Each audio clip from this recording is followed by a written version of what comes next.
Aujourd'hui, je voudrais parler d'abord de l'homomorphisme de descente du centre Bernstein-Staple de SN2 vers les tores, et puis la relation avec ce que j'ai appelé la transformation de la Fogg. Ensuite, je reviens un peu à la motivation originelle, comment construire le noyau de la transformation de Fourier non abélien. Donc à ce point, au moins, une fois qu'on a bien compris la descente, et on pourrait formuler une conjecture presque, et puis bon, on pourrait le faire pour SN2. J'explique la solution pour SN2 la semaine prochaine. Donc on a G et pour nous le groupe SN2. Donc sur F, un corps local non académien, ça marcherait aussi pour GN2. Et F, ça pourrait être aussi un nombre réel, il faut changer de définition, mais les formules sont quasiment les mêmes. Et donc on a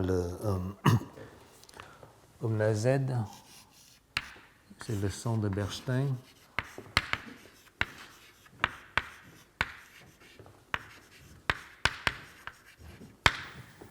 Donc il y a une algèbre, c'est l'algèbre des endomorphismes du foncteur identité dans la catégorie de représentation lisse de G de F, et c'est aussi l'anneau des fonctions algébriques régulières sur la variété de Bernstein des classes d'inertie, autrement dit les classes d'équivalence des représentations irréductibles par rapport aux données cuspidales. Et puis c'est aussi interprété comme l'anneau des distributions invariantes essentiellement compactes. Et donc à l'intérieur, il y a ce qu'on appelle le centre de Bernstein stable. Donc il y a plusieurs définitions. Bon, ce ne sont pas comme des équivalents, mais dans le cas SN2, tout le monde est équivalent. Donc il n'y a pas de problème. Et donc, avec ceci, on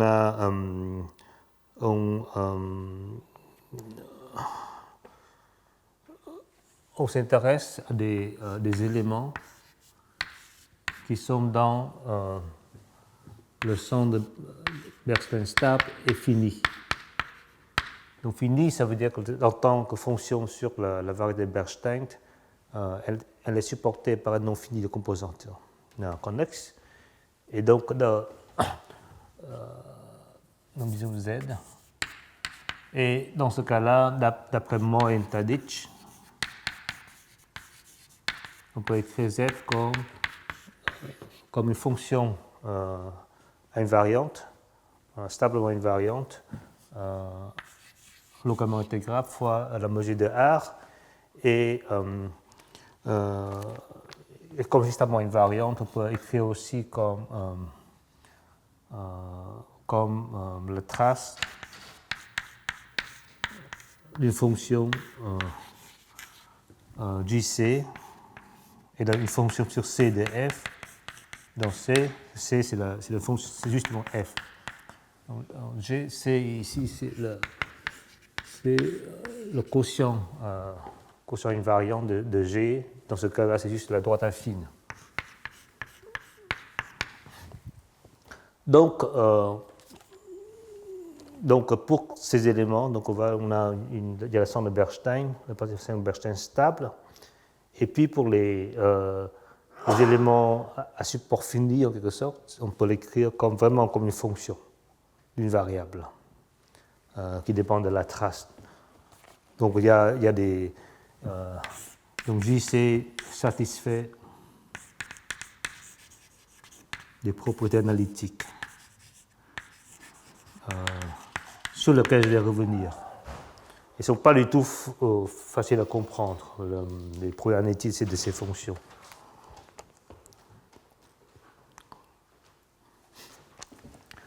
Voilà. Donc,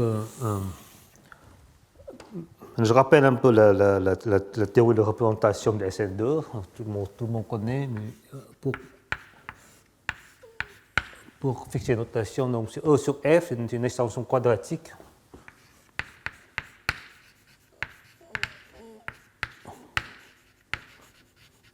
Donc il peut être en nombre 4. Donc il y a E0, c'est F fois F, c'est l'extension déployée. E de 1, c'est l'extension non ramifiée.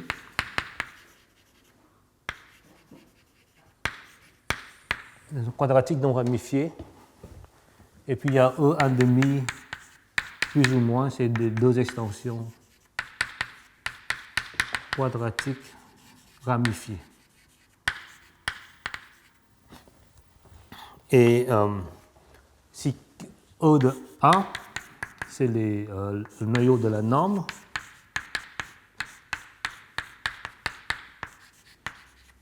les éléments de norme 1 dans E, et si qui est un caractère de E de 1,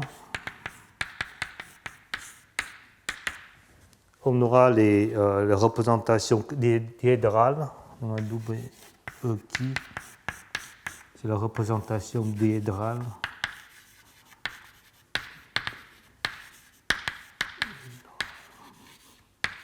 de Gn2 de F. Donc il est construit à partir de la représentation de Weil. Donc ici ça dépend de E, ils sont quadratiques et puis un caractère de E de 1. Et on sait aussi que si on restreint un WE qui à Sn2 de F, donc il y a plusieurs possibilités. Donc, souvent c'est la somme de représentations. Donc si qui au carré n'est pas égal à A, alors WE de qui est une somme de deux représentations irréductibles. Donc, et qui forme un paquet.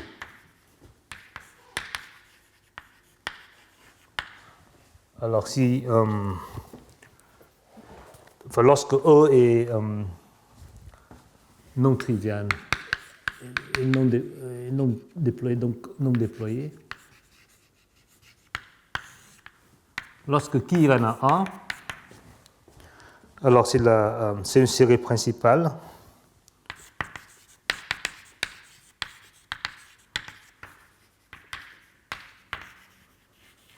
Qui correspond justement à WE0. Donc par rapport à l'extension déployée, par rapport au caractère état de E, ou état de E, et le caractère quadratique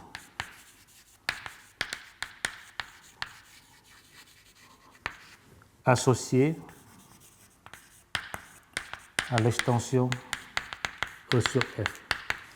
Donc si on commence une extension non déployée E sur F, et on prend qui, le caractère trivial de E de 1, et bien le O de qui, c'est une limite de série discrète, ce n'est pas une série discrète, c'est une série principale. Donc il correspond ici à l'extension triviale, mais avec le caractère quadratique correspondant à cette extension. Voilà. Et puis il y a un cas qui est vraiment subtil, je pense que c'est vraiment intéressant, même avec ce aussi compliqué, tout marche. C'est le cas où qui au carré est en a 1 et qui n'est pas en a 1.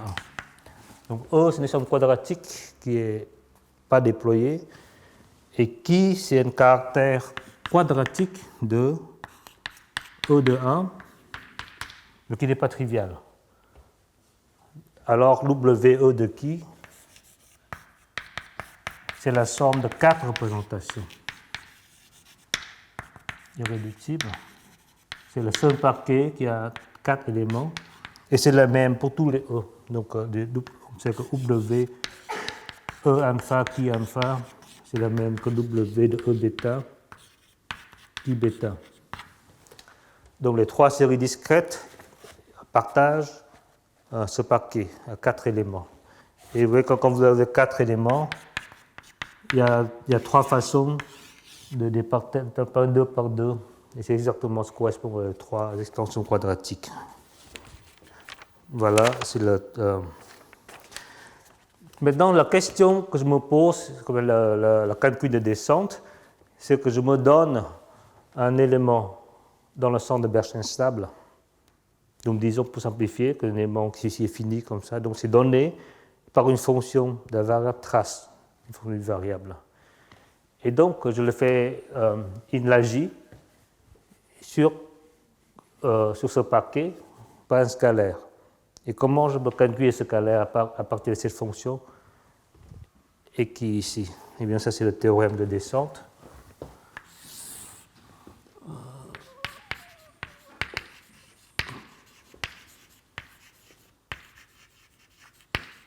Donc de nouveau, c'est toujours un travail en collaboration avec Zilling-Lourd. Et pour celui-là, c'est vraiment lourd. Donc, que j'appelle ce scalaire, c'est gamma de J de C sur W E de qui, ou J de G, ou J de C, c'est la même chose. Donc, j'appelle ce gamma, le scalaire par lequel agit l'élément de centre de Bernstein sur ces représentations, ou n'importe quel irréductible, parce que c'est une note stable. Eh bien, en tant que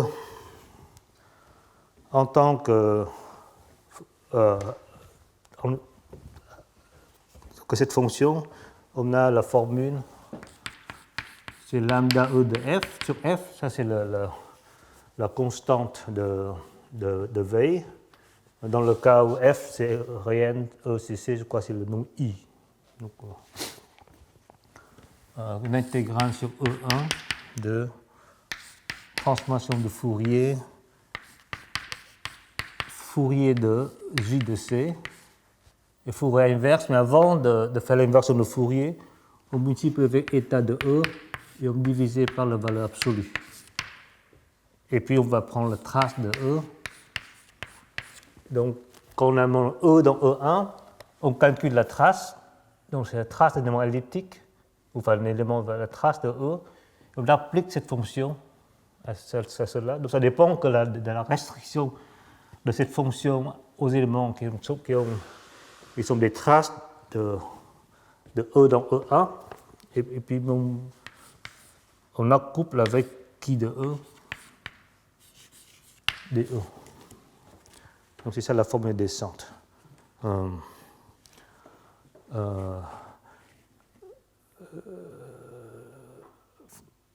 Voilà, donc je fais un peu de commentaires sur cette formule.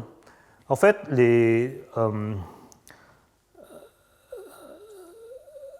nombre de la force, ça vient de Laforgue, parce que Laforgue a démontré cela. Donc Laforgue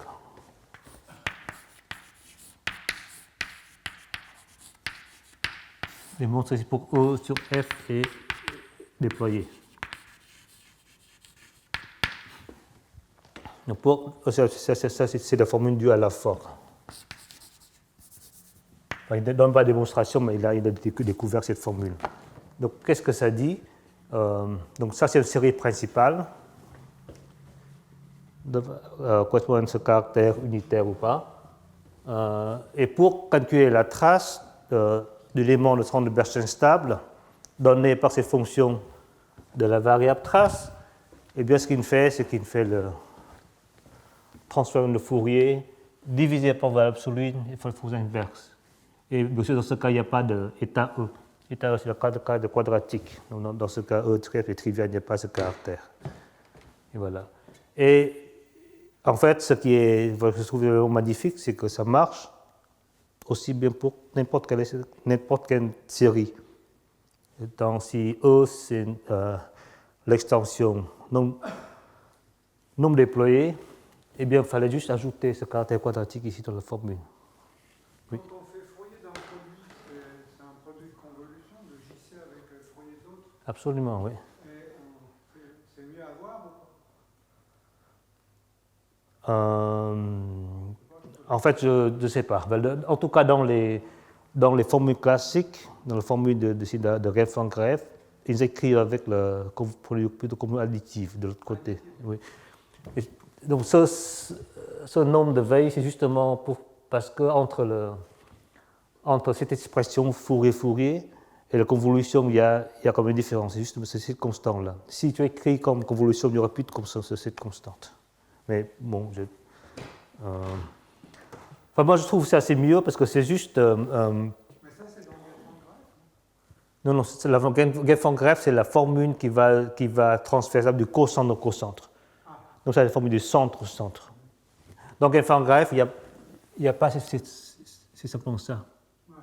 Mais justement, en faisant le Fourier, eh bien, ce machin apparaît dans Gefan-Greffe comme conjugé additive. Et ça ne me dit pas de. Je ne sais pas ce qui est mieux, mais dans la façon dont on réfléchit, ça, en quelque sorte, c'est plus facile à retenir que le.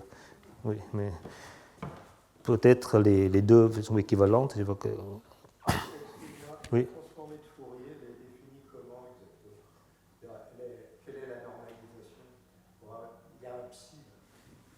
Oui, oui, je crois que c'est indépendant. Enfin, le psi, c'est le même psi que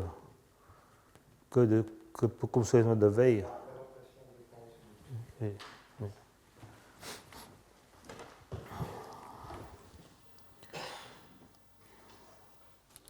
Et alors, je n'ai pas du tout envie de détails de démonstration. Dans ce cas-là, ça se démontre par une calcul intégrale.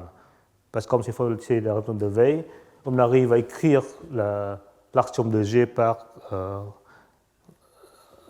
G interrelation. Donc, l'axiome d'animation de Bernstein, c'est une intégration sur G. Et si on remplace par une boucle ouverte avec une hypotence inférieure, supérieure et diagonale, eh bien, ça fait une immense de 3 variables. Donc, on est formé pour les 3, ça fait une immense intégrale, et après des manipulations, on arrive à ça.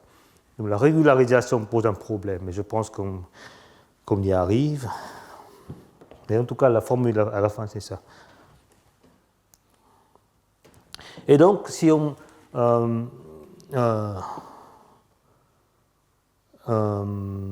Ça s'écrit aussi comme une façon jolie de réécrire la formule, c'est lambda E sur F de. Au lieu d'intégrer sur D de E, on va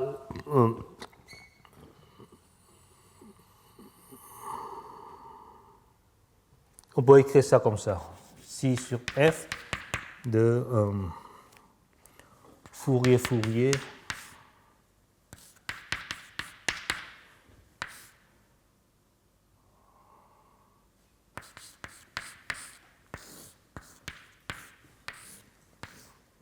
fois θ stable W requis si. Donc c'est une autre façon jolie de réécrire cette formule. Vous voyez, ici, au lieu d'intégrer sur qui de E, on fait un changement de variable pour se remettre la variable trace, ici la trace de E. Et ici, on utilise le fait que l'opérateur consiste à faire Fourier, multiplié avec qui de E et Fourier inverse. C'est un opérateur unitaire, c'est enfin joindre le tout. Donc du coup, on peut passer ce machin-là de qui de E ici. Au lieu de faire ce bout qui de E, on peut le faire pour le qui de E ici. Et c'est ça qui donne exactement ça. La formule Gefan-Greffe dit qu'on commence par qui de E, on fait la moyenne qui de E plus qui moins 1 de E, peut-être divisé par delta, et fait Fourier inverse, Fourier multiplié par état de E, Fourier inverse, et bien on trouve θ qui est stable. Donc du coup, en faisant cette manipulation unitarité, ou adjoint plutôt, on trouve que cette formule est équivalente à cette formule. Dans la formule ici, c'est état de E, on le passe de ce côté-là, qui permet de transformer le qui de E en état stable, en caractère stable. Et cette formule s'interprète de façon différente, parce que ça, c'est le transformé de Lafforgue.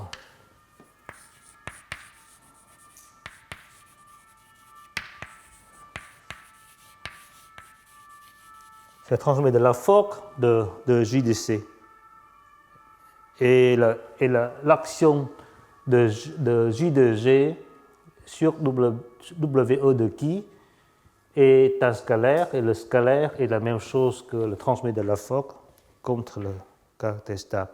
C'est le genre de formule qu'on veut pour le transmettre de la Fock. Voilà. Donc, le transmettre de la Fock, ici, il y avait un doute, parce qu'il y a en fait, là, il y avait, je rappelle qu'il y a le C stable, c'est le cosine stable, et Z stable, c'est le centre de Bernstein stable, et C stable, c'est un module sur Z stable. Eh bien, il y a un morphisme canonique dans ce sens-là, que j'appelle, mes notations ne sont pas terribles, je pense à la forme prime. Je ne savais pas quel est le plus important, mais enfin, ce morphisme est canonique. Alors ici, il y en a pas, c'est pas canonique, il y a des choix. Donc il y a un choix possible, c'est de prendre cette formule-là. Eh bien, donc ce morphisme-là est surjectif, celle-là est injectif, bon, je vais revenir là-dessus. En tout cas, donc, je vais maintenant dire quelque chose pour les...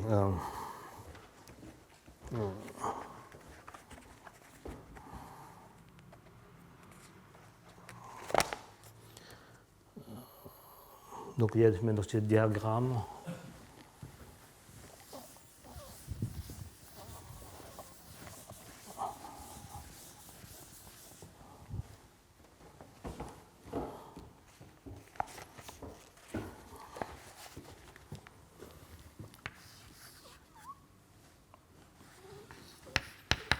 Il vaut mieux toujours prendre le fin, parce que pour faire une fonction de variable trace, il faut prendre la partie finie, sinon c'est une distribution sur G. Ça, c'est dépend.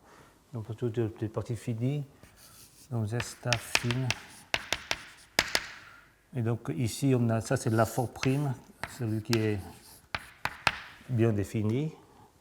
Et c'est la forme. Et donc, là, on a le ρ alpha, qui est dans l'algèbre de Hecke de E alpha 1. Donc là, c'est le homomorphisme d'algèbre.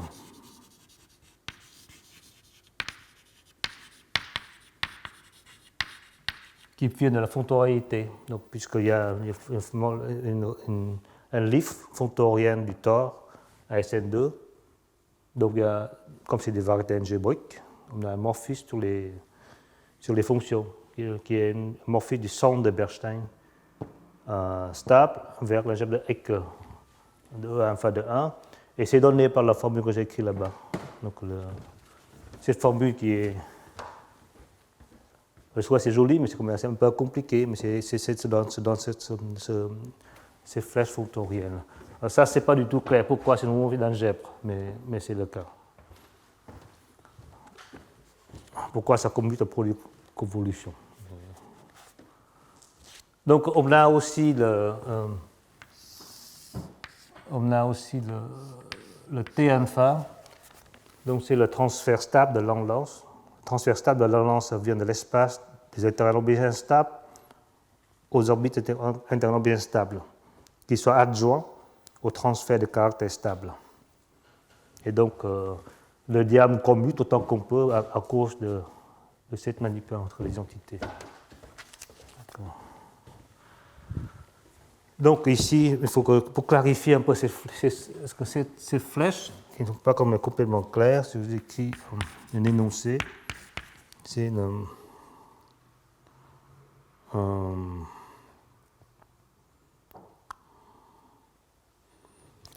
donc le noyau de la forme prime de C stable fin vers Z stable fin, c'est un vectoriel engendré par le θ Steinberg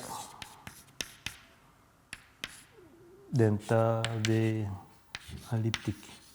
Donc, on prend le caractère de Steinberg, on multiplie par delta, on multiplie par ce volume, et puis avec la forme caractéristique de la partie elliptique. Donc, c'est le caractère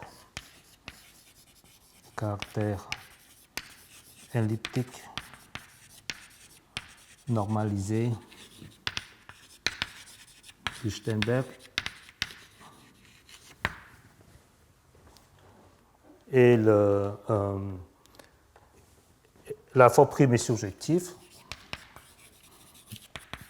Et le surjectif et le noyau, c'est ça. Alors que l'autre, la forme, pour lequel que j'écris par cette formule-là, par cette formule.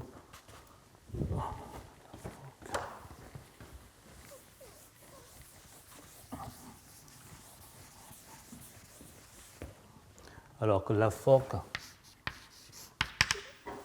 qui est de Z stable, fine, sens stable, fine. Après, on peut enlever le fine juste par complétion, mais est donné par est injective. Et donc l'image est l'orthogonale.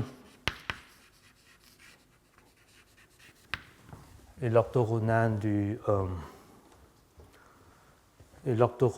la triviale, du caractère de la représentation triviale.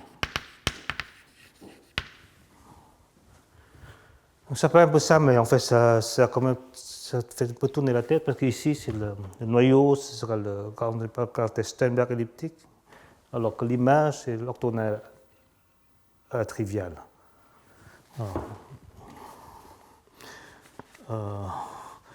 La preuve, je crois que ce n'est pas très difficile. C'est essentiellement quand j'écris maintenant aussi, il faut que j'écris les propriétés analytiques de J de C.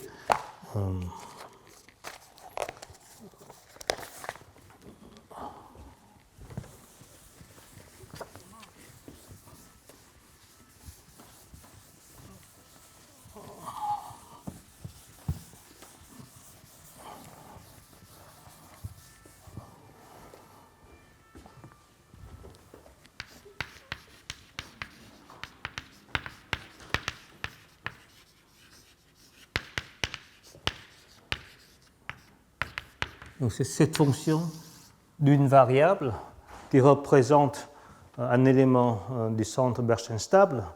Alors, puisque l'élément du centre de Bernstein stable, c'est une distribution extrêmement compacte, donc quelle serait la propriété satisfaite par JDC? C'est vraiment difficile. Donc ici, on arrive, mais ça me parle, parce qu'on connaît tous les caractères. Mais en général, c'est vraiment une question importante. Donc, première, c'est JDC. Comme une fonction d'une variable, est absolument intégrable. Donc on peut faire Fourier. Donc le transform de Fourier a un sens, parce que c'est une fonction absolument intégrable. Donc son transform de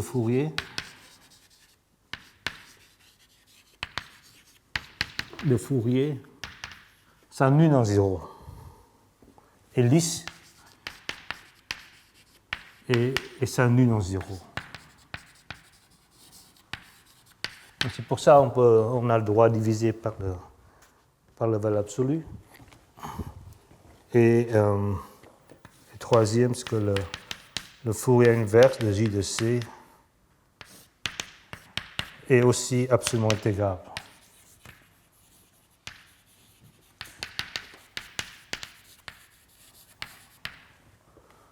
Donc ici, la preuve elle n'est pas très brillante, elle est comme si ça allait écrire ici dans le cas SN2.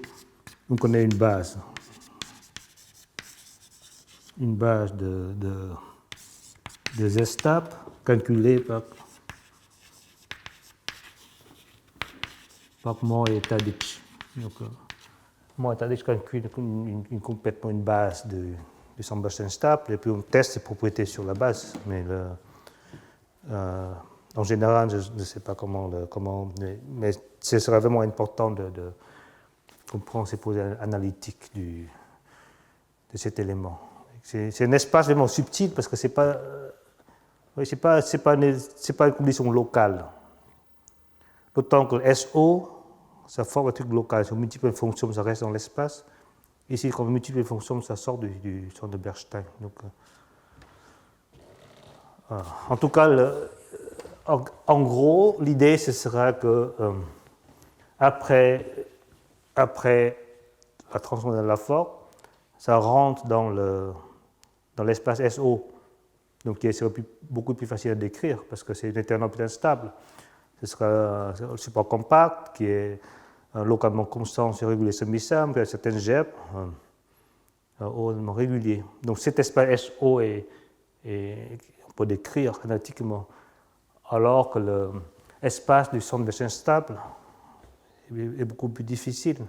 Mais le seul lien qu'on a à avoir, c'est ce truc de Laforgue qui va dans les deux sens. Donc, autant qu'il faut le faire marcher. Donc le transformé de Laforgue, c'est l'une des qualités. CN permettra, en principe, de décrire les propriétés analytiques des fonctions de l'ensemble de Bernstein. L'opérateur de Steinberg sur les elliptiques, c'est pas moins 1, simplement? Si, c'est ça. C'est moins 1 sur l'elliptique, mais tu dois multiplier avec delta et du volume. Delta, c'est la racine carrée de la valeur absolue. Racine carrée, c'est le discriminant de Weyl. Et V, c'est le volume. Donc sur chaque tore compact, tu as une mesure canonique donnée par les formes différentielles. Et tu le calcules dans le volume du tore. C'est ce volume. Et donc maintenant, étant donné ça, je peux maintenant revenir un peu au problème la motif originelle. Je pense qu'en soi, ça vaut le coup d'étudier toutes ces structures. Mais à l'origine, ce qui m'intéressait, c'était de comprendre le noyau de la transformation de Rho Fourier. Donc, j'écris ici.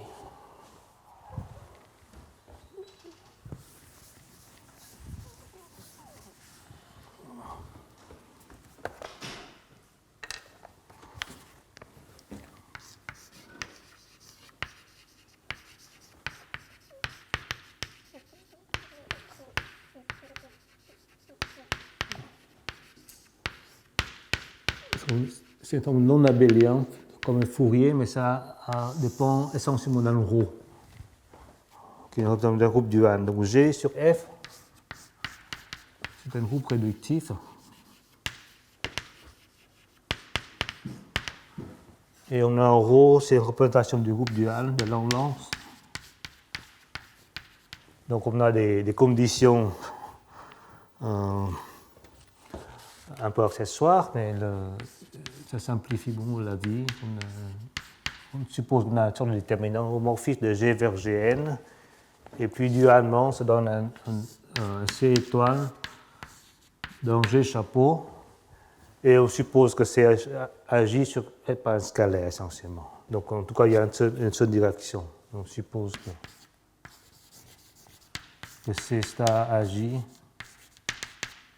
sur Gnn par un scalaire, par le scalaire, ou la puissance du scalaire. C'est juste par un seul caractère.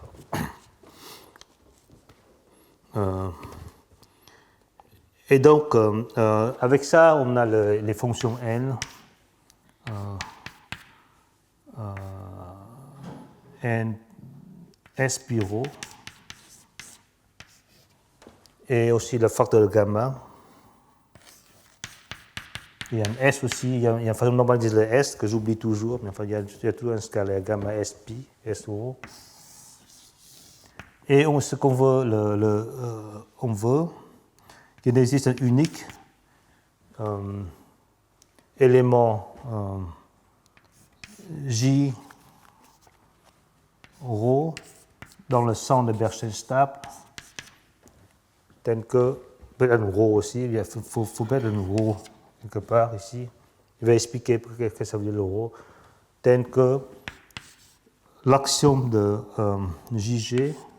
Donc JG agit sur pi par un scalaire, sauf qu'il y a un pôle, et la même chose que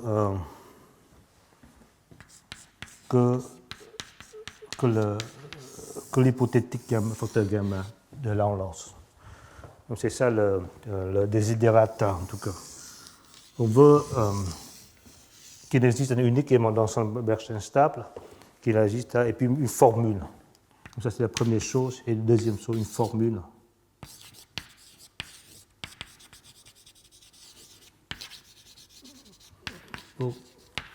Pour J autant algébrique que possible, essentiellement, comme c'est un élément d'ensemble Bernstein stable, ça doit être fonction du polynôme caractéristique. On aimerait écrire cette fonction. Giro, oui, merci. Et bien sûr, même cette conjecture n'est pas complètement. D'abord, il faut que je clarifie ce que ça veut dire, ce centre Bernstein stable avec ρ. Je crois que dans le cas SZ2, ça n'a pas d'importance, c'est dans son de Bernstein. En général, il y a une petite modification avec ρ. On veut que. Centre Bernstein avec ρ. On veut que, si je ne me trompe pas. Donc, ça, c'est vraiment la partie que je n'ai pas réfléchi sérieusement. Je crois que ce n'est pas difficile, mais. C'est les éléments d'ensemble c'est une distribution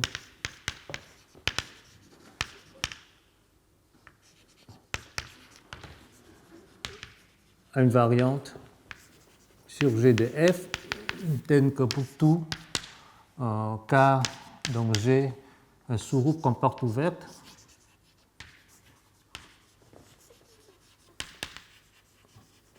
Alors Z convolve avec EK et un support est un support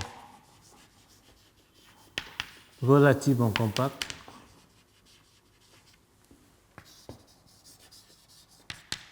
Dans le monoïde, M ρ. À chaque fois que vous avez un ρ comme ceci, eh bien, il est possible d'associer une sorte de monoïde, qui est une variété algébrique normale, contenant G. Et au lieu de demander que Z convolve avec EK soit supercompact, on demande que ce soit supercompact dans le monoïde, en quelque sorte. C'est un peu comme la trace du déterminant. Donc il est compact à chaque fois quand le déterminant est fixe. Quand le déterminant est fixe, c'est compact. Mais comme il y a une infinité de déterminants. Donc c'est simplement. C'est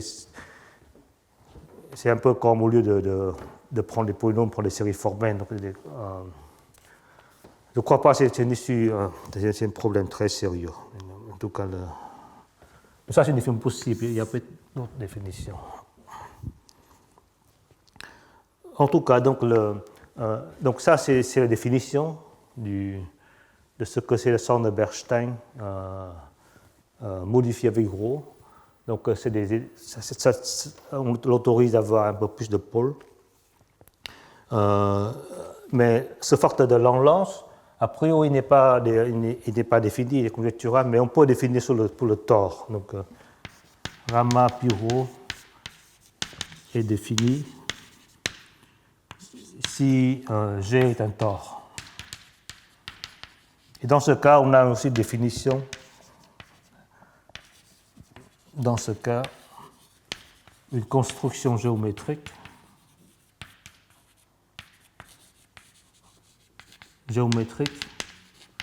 de la distribution Giro. Comme suit. C'est la construction que j'ai expliquée dans le cours il y a 2 ans, je me rappelle.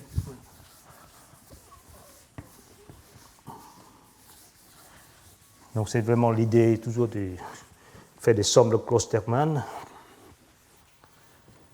Donc quand T c'est un tore, il n'est pas nécessairement déployé. Et donc on a le N groupe, c'est le tore du Han avec une action finie du groupe de Galois. Et si on a une représentation des dimensions finies, eh bien on peut, si on restreint à T chapeau, on obtient une sorte de multi-ensemble avec les lambda I, MI, où lambda I c'est le poids de l'ensemble du tore, et MI c'est la multiplicité. Et là, je simplifie vraiment, mais si on n'en a pas besoin de plus, c'est juste qu'en fait, que gamma de f va agir là-dessus. C'est la donnée qu'on retire de cette représentation. Je dis, donc, ces données ne déterminent pas la représentation, mais ça nous suffit. Bon, il y a une question un peu subtile sur comment on relève l'action du Galois dans l'espace, mais bon, ça, je n'ai pas vraiment besoin. Mais en tout cas, ici, on a un ensemble. On a un ensemble fini, muni d'une action galoisienne. Ça donne une extension. Ça donne une extension. Ça donne une extension. Ça donne D sur F. C'est un tore induit. D, c'est la restriction à la veille de E sur F de GM. Alors, E, c'est exactement cet ensemble avec l'action galoisienne. Et donc, tout ce bazar nous donne un homomorphisme de ρ check de D. Donc T, et sous l'hypothèse raisonnable, c'est homomorphisme surjectif. Mais ce n'est pas grave. Mais en plus, quand on avec cette hypothèse sur le poids, ça s'étend en A. Donc A, ce sera l'espace affine.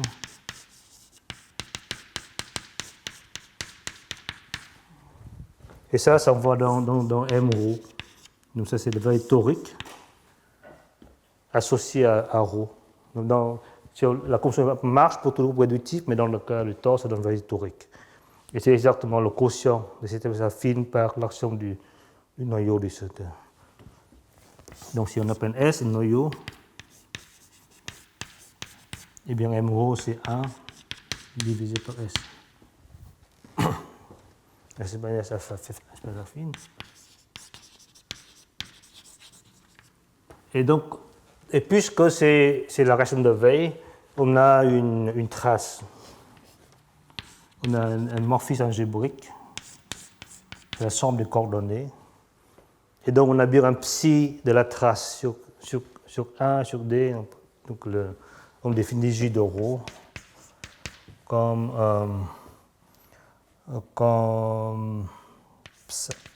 de psi. Là, j'oublie un peu les mesures, mais le ρ check star dt, je crois que c'est ça. En tout cas, il y a des mesures additives, il faut choisir correctement, mais c'est vraiment la poussée en avant de psi de la trace sur le tore induit. Et quand sur le Cofidis, c'est vraiment fait une somme de causes thermales ici. On fait sur les éléments qui donnent la même norme, et on intègre on fait et ça, c'est quasiment tautologique que ça donne le bon facteur gamma, parce que justement, le facteur gamma, c'est une intégration sur D. Et lorsque le caractère du T, eh bien, on peut le pousser en avant, on intègre sur T, donc c'est le bon, c'est tautologiquement.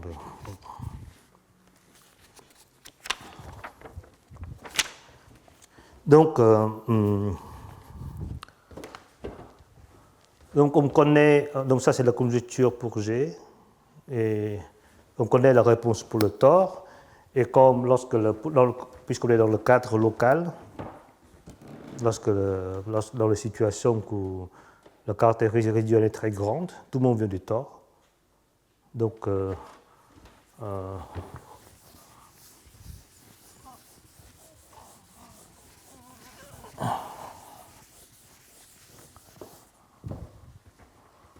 on peut faire une conjecture dans la caractéristique de K est plus grand que l'ordre groupe de Debye, les représentations de G de F devraient, je ne connais pas, mais je crois qu'on y croit, viennent des représentations des tores maximaux, de l'un des tores maximaux, par fonctorialité.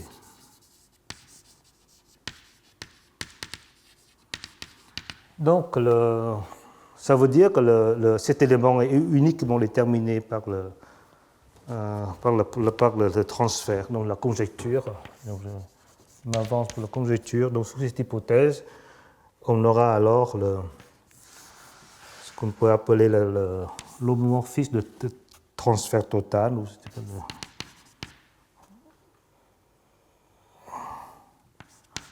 Le Sandberg-Stable défini de G. On va faire la somme sur les alpha. Alpha, donc c'est l'ensemble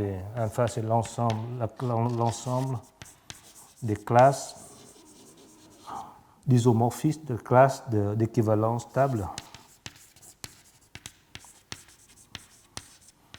Les temps maximaux. Et ça va faire dans les... il doit y avoir un rho ici. Z, somme sur les alpha, de T alpha, il y a un rho ici. Et la conjecture que cette flèche est injective.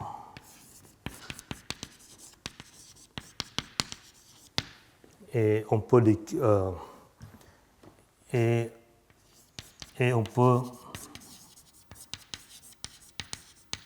décrire exactement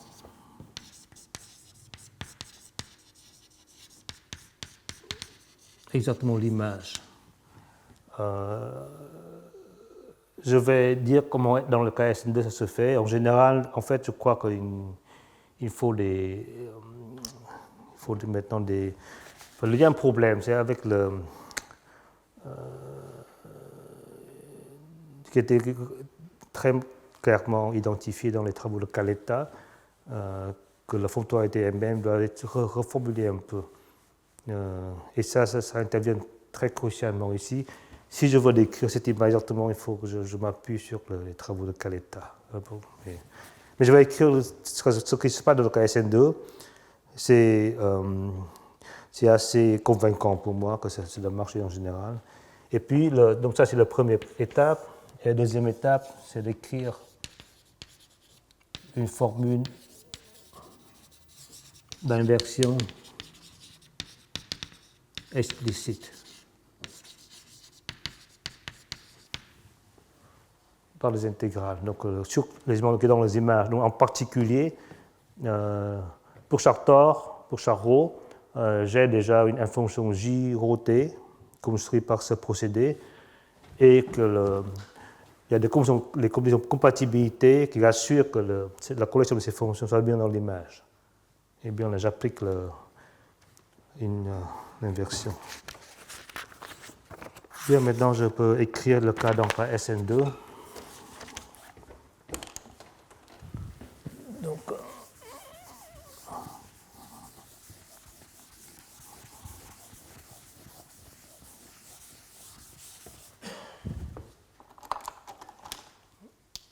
Donc le théorème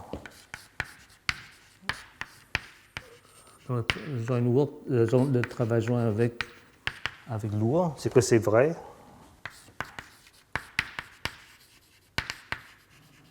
Pour SN2. On a aussi la formule d'inversion dans le cas SN2. Alors maintenant il faut vraiment écrire là ici on écrit la forme d'écrire l'image. Donc ici on a le Z stable.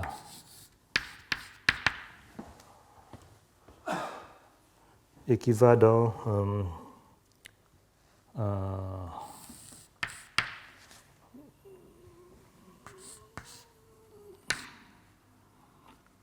le somme au produit, c'est pareil. Il n'y a pas de non fini de termes.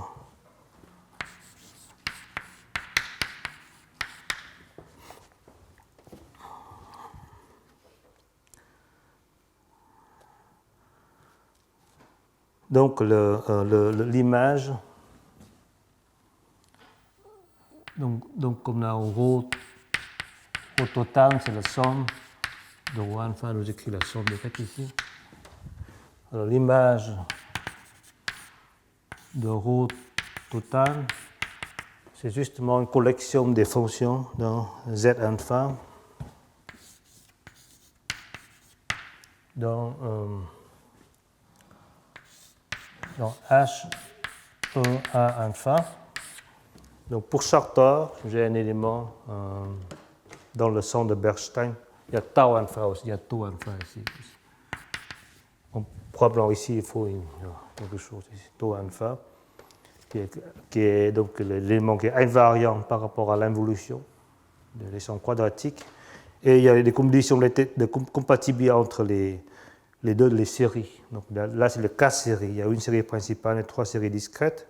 Mais ces séries ont des intersections, comme j'ai expliqué au début. En étudiant les points de veille, on voit qu'il y a des points communs.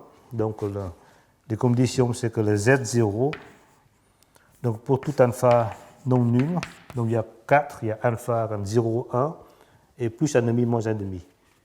Et donc, on doit avoir que Z alpha de 1 alpha, donc c'est la remontée triviale, c'est comme on applique à la triviale du le caractère trivial de E alpha, c'est la limite de série discrète. Donc ça doit être le Z0 d'état alpha. Donc c'est la valeur de Z0 en le point qui correspond au caractère quadratique correspond à alpha. Et puis on doit avoir Z alpha de chi alpha égale à Z bêta de chi bêta. Et lorsque alpha est non nul et bêta est non nul. Et chi alpha, c'est le caractère quadratique des caractères. C'est le caractère quadratique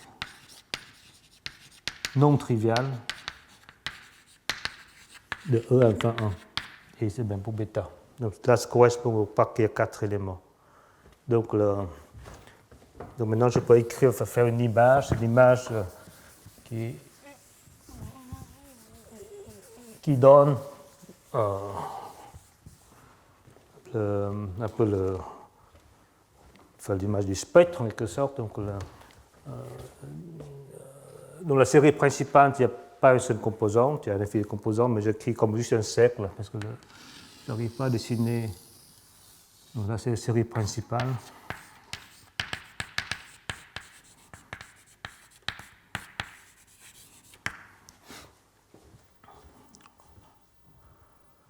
Donc il y a donc là, il y a 3 points qui correspondent aux 3 caractères quadratiques non triviales. Et donc ça, c'est les état plus 1,5, état moins 1,5, ça c'est état 1. Et donc à partir de ces points-là, il y a des séries discrètes. C'est des séries, mais c'est des trucs discrets. Donc ça fait des. Je remets mieux un peu de couleur, c'est plus joli.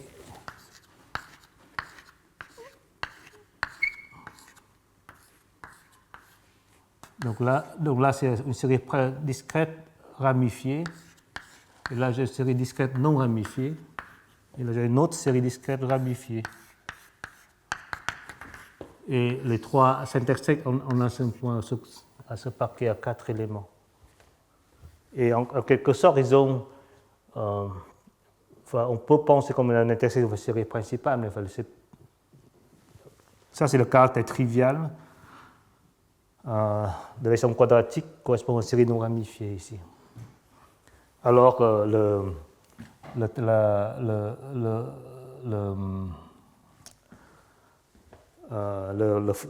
le caractère modulaire, delta, ici il y a le Steinberg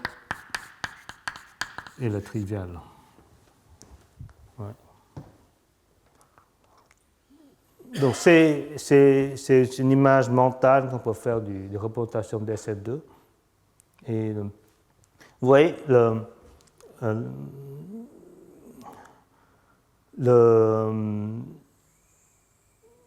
centre Bachstein-Stab, c'est vraiment l'espace de fonction algébrique sur ce bazar-là. Donc il y a juste, là c'est des points discrets, c'est juste c'est un nombre pour chaque. Et là c'est une fonction algébrique sur une droite. Et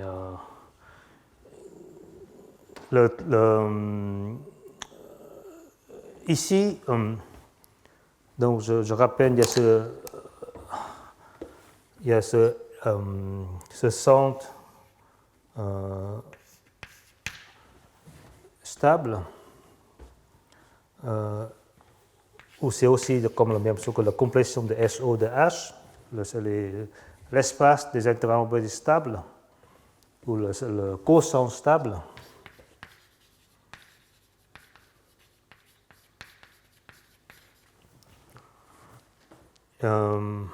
C'est un module sur le sens stable. Et on a un morphisme linéaire, donc ça c'est le canonique de la forme prime, subjectif. Et le noyau ici, c'est le torsion. Le noyau, c'est une dimension 1 qui est engendrée par le caractère elliptique normalisé de Steinberg. Et donc, en fait, en termes algébriques, si on oublie tout, on a sur cette variété qui n'est quand même pas tellement difficile, il y a juste un peu trop de composantes pour notre tête. C'est juste un module. C'est quasiment un module libre. Sauf en ce point-là, il y a un bout de torsion.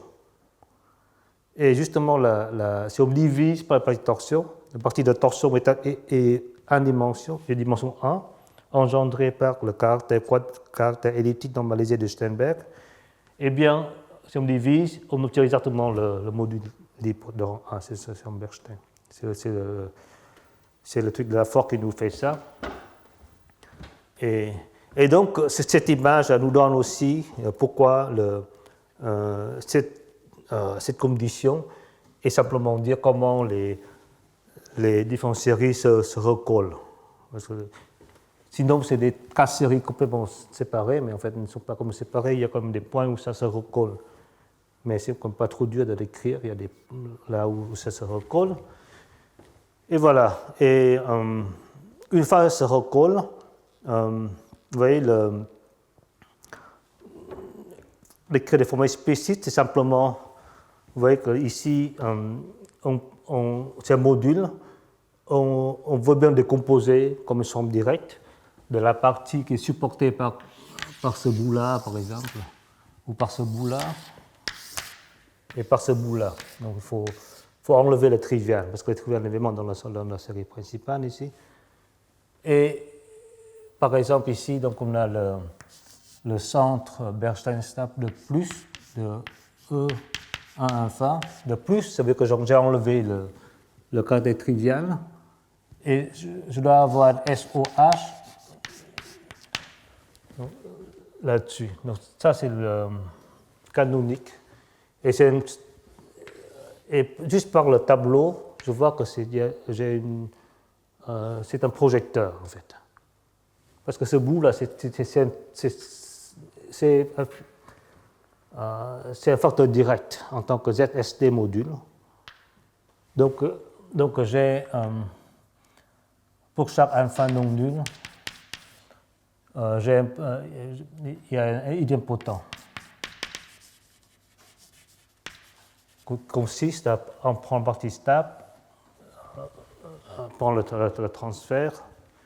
Et donc la question d'écrire la formule d'inversion explicite, c'est vraiment d'écrire comment écrire ces projecteurs par les intégrales. Donc il y a un sens, ça donne par le transfert stable, Genf van Graeff, que j'explique il y a 3 semaines.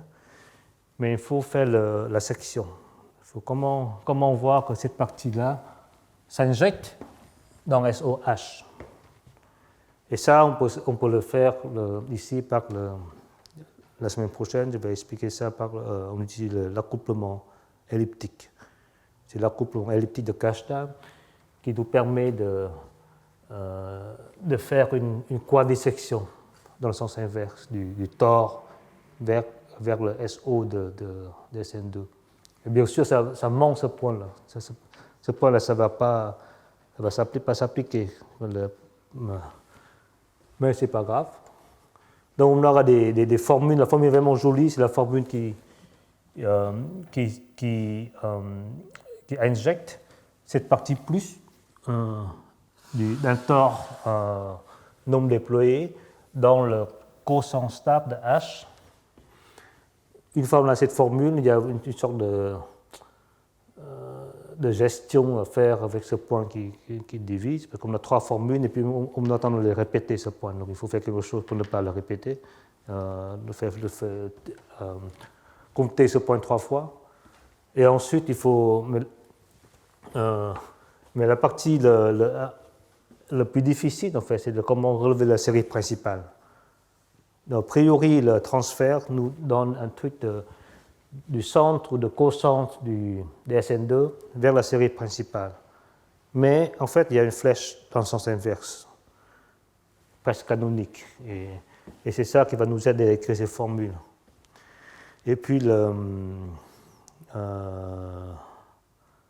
cette flèche dans le sens inverse aura des conséquences un peu étonnantes sur les intervalles orbitales stables, parce qu'en fait, il nous donne des formules quasiment explicites pour les intervalles orbitales des fonctions sphériques, par exemple.